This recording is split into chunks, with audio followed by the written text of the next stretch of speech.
News India आपके साथ मैं हूं निदा अहमद। आइए शुरुआत करते हैं बुलेटिन की बड़ी खबर के साथ। गालीबाज नेता श्रीकांत त्यागी गिरफ्तार हो चुका है। नोएडा पुलिस ने श्रीकांत को गिरफ्तार कर लिया है। 3 लोगों के साथ मेरठ से इसको पकड़ा गया है। आपको बता दें कि 4 दिन से श्रीकांत त्यागी जो था वो फरार चल रहा था। ओमेक्स सोसाइटी में महिला से बदसलूकी का आरोप इसके ऊपर है। प्रमुख सचिव गृह अवनीश अवस्थी ने गिरफ्तारी की पुष्टि भी करती है। तो 3 लोगों के साथ मेरठ से ये पकड़ा गया है। 4 दिन से श्रीकांत त्यागी जो था वो फरार चल रहा था।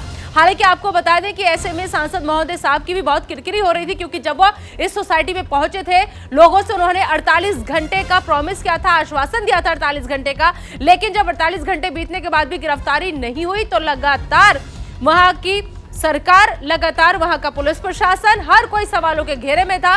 और सबसे बड़ी बात ये कि 4 दिन से जिस तरीके से ये लगातार फरार था, नोएडा पुलिस की कार्यशैली पर भी कई सवाल खड़े हो रहे थे कि आखिर कहां गया श्रीकांत त्यागी और क्यों उसे गिरफ्तार नहीं किया जा रहा है। क्या गिरफ्तारी ना होना किसी का संरक्षण हासिल है उसे, यह भी कयास लगाए जा रहे थे। लेकिन जिस तरीके से हमने सबने देखा, वहां की सोसाइटी के लोगों की बातचीत हमने सुनी, उसके मुताबिक ये अपना रसूख इस कदर रखता था कि पूरे तामझाम के साथ चलता था, पूरे काफिला 24 घंटे इसके साथ रहता था, बाकायदा इसको सिक्योरिटी भी मिली हुई थी। लेकिन इस बीच जिस दम पर इसने ये सब कुछ हासिल किया था, बीजेपी का नेता अपने आप को ये बताता था, लेकिन बीजेपी ने इससे साफ साफ किनारा कर लिया।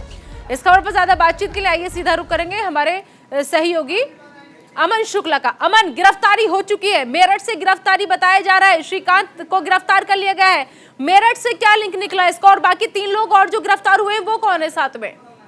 जो 3 लोग गिरफ्तार हुए हैं उन्हीं के शहर में, ये मेरठ में रुका हुआ था उन्हीं के घर पर, जिसके बाद जो है नोएडा पुलिस ने इसको वहां से गिरफ्तार किया है। लगातार जो है कई टीमें नोएडा पुलिस की इसको गिरफ्तार करने के लिए लगी हुई थी, एसटीएफ लगी हुई थी। कहा यह जा रहा था कि इसकी जो लोकेशन है वो उत्तराखंड या हरिद्वार में देखी गई। लेकिन आज जो सुबह खबर निकलकर सामने आई थी कि यूपी के सहारनपुर के आसपास इसकी जो है ताजा लोकेशन सामने आई थी। इसने जो है अपनी जो है पत्नी से बात की थी, उसके बाद लोकेशन ट्रैक की गई और फिर पता चला कि ये मेरठ में अपने किसी करीबी के यहाँ पर रुका हुआ है। फिर इसको वहां से गिरफ्तार किया गया है। अभी जो जानकारी निकलकर सामने आ रही है कि पूरा मामला जो है उसको लेकर नोएडा पुलिस थोड़ी देर में एक प्रेस कॉन्फ्रेंस करेगी, जिसमें विस्तार से नोएडा पुलिस बताएगी कि किस तरह से इसकी गिरफ्तारी के लिए नोएडा पुलिस ने जो है काफी मशक्कत की है। क्योंकि पहले तो इसने सरेंडर करने के लिए जो सूरजपुर कोर्ट है उसमें जो है सरेंडर करने के लिए अपनी एक याचिका दायर की। बाद में कोर्ट की तरफ से ये कहा गया कि अमन, आपने सरेंडर का जिक्र किया यहाँ पर, तो खबर ये भी निकल कर सामने आ रही है जिस तरीके से कल तक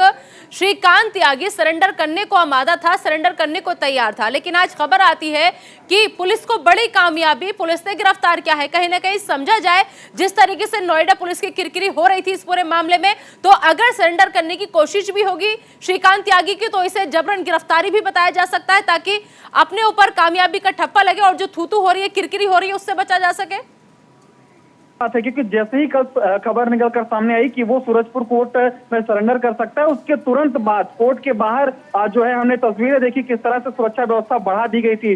4 गेट हैं उस कोर्ट के, चारों गेटों पर। ठीक है, आपको रोकेंगे जरा, इसी मसले से जुड़ी हुई एएनआई पे बात आ रही है, वो सुनवा देते हैं कि हमारा बच्चा ठीक हो, ठीक सही सलामत हो, जहां पर भी हो ठीक हो और जल्द से जल्द सामने आ जाए। अब वो सामने आ गए हैं और खुशी इस बात की है कि वो ठीक है, सही सलामत है, बाकी और कुछ नहीं। बाकी मैं आप लोगों से भी और सभी से यही एक अपील करूंगी छोटी सी कि पुलिस को उसका काम करने दिया जाए। पुलिस के साथ आप लोग भी कोऑपरेट करें और हम भी कोऑपरेट कर ही रहे हैं। लेकिन आपको नहीं लगता अगर सरेंडर कर देते तो शायद इतना बड़ा जो केस बना है वो नहीं बनता? जी, अब वही अगेन वही बात, ये चीज़ें आप उन्हीं से जान पाएंगे, क्योंकि अगर मेरे कॉन्टैक्ट में वो होते तो मैं उनकी चीज़ें सुनकर आपको बता ज़रूर पाती। अब मुझे तो उनकी थिंकिंग नहीं पता कि इस वक्त वो क्या सोच रहे हैं, क्या कर रहे हैं, तो उनके बारे में वो आप फरार होने के बाद आप लोगों से कभी बातचीत नहीं हुई? नहीं, कोई बातचीत नहीं हुई। तो आप लोगों ने कभी फ़ोन करने की कोशिश की हो तो क्या फ़ोन वगैरह? जी, उनका फ़ोन स्विच ऑफ आ रहा था, हम लोगों ने करने की कोशिश की थी और बस वही है। और उसके बाद फिर जब यही हो गया कि वो उनकी कहीं से पुलिस को पता ही नहीं चल रहा है क्योंकि फ़ोन स्विच ऑफ है, क्योंकि यहाँ से भी हम लोग कंटिन्यूसली उनको फ़ोन करने की कोशिश कर रहे थे कि एटलीस्ट हमको ये पता चल जाए कि वो हैं कहाँ, ताकि ये जो मैटर इतना ज़्यादा खिंच गया है ये थोड़ा शॉर्ट हो जाए। कि अगर पहले पता चल गया होता तो ये इतना लंबा ना इशू बन के कि एक नेशनल न्यूज़ बन गई है एक, तो वो ना बन के ये शायद छोटा ही रह जाता। बाकी और कुछ नहीं। त्यागी की कजिन सिस्टर इनको बताया जा रहा है, जो साफ साफ ये कहती नजर आ रही है कि हम लोगों ने भी कोशिश की थी उनसे कांटेक्ट करने की, लेकिन क्योंकि मोबाइल लगातार स्विच ऑफ था लिहाजा किसी से भी कोई भी संपर्क नहीं हो पा रहा था। तो पिछले 4 दिन से श्रीकांत त्यागी जो था महिला से बदसलूकी करके फरार था। ओमेक्स सोसाइटी का ये पूरा मामला है। गालीबाज नेता फिलहाल श्रीकांत त्यागी जो है उसे गिरफ्तार कर लिया गया है। अमन लगातार हमारे साथ जुड़े हुए हैं। अमन, जिस तरीके से अगर हम सोसाइटी के लोगों की बात करें, कल खुद न्यूज़ इंडिया की पूरी टीम वहां पर मौजूद थी और हम लगातार वहां से कवरेज कर रहे थे, लेकिन हमने जब लोगों की बातचीत सुनी तो सोसाइटी के लोगों का यही कहना था, गिरफ्तारी वो चाहते थे कि गिरफ्तार हो, लेकिन साथ ही साथ वो एक चीज और चाहते थे कि गिरफ्तार होने के बाद उसका क्या होगा हमें नहीं पता, लेकिन इस सोसाइटी में वो अब वापस नहीं आना चाहिए।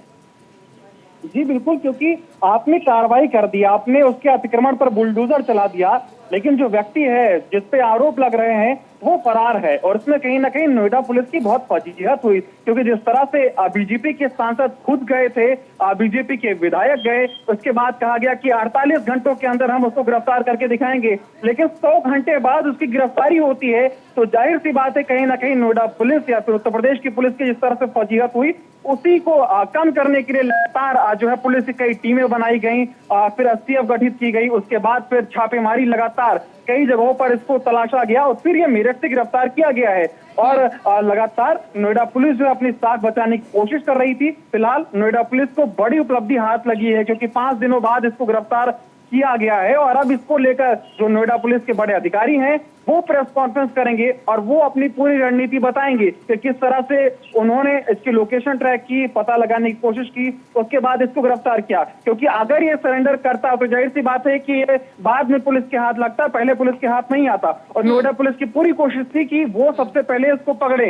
यही वजह है कि कोर्ट के बाहर भी भारी तादाद में फोर्स तैनात की गई थी। उसके बाद पता चला कि कोर्ट की तरफ से बात सामने आई कि 10 अगस्त को इस पूरे मामले पर जो है वो सुनवाई होगी। तो जाहिर सी बात है नोएडा पुलिस को 2 दिन का वक्त मिल गया था, लगातार तलाशी अभियान चलाया गया। और कल की अगर हम खबरों की बात करें तो कल लगातार ये बात सामने आ रही थी कि हम जो है हरिद्वार या फिर ऋषिकेश के आसपास इसकी लोकेशन आ रही है, हम लगातार इसको ट्रैक करने की कोशिश कर रहे हैं। सोसाइटी के लोगों से आपकी बातचीत हुई, खासतौर पर उन महिलाओं से जो डरी हुई थी, और जिस तरीके से कल हमने देखा कि जब बुलडोजर वहां पर पहुंचा तो मिठाइयां बांटी गई, लेकिन आज गिरफ्तारी हुई है। जो लोग चाहते थे कि जल्द से जल्द ये गिरफ्तार हो, आज कैसी प्रतिक्रिया उन लोगों की आ रही है? आज कितने संतुष्ट हैं वो इस कार्रवाई से?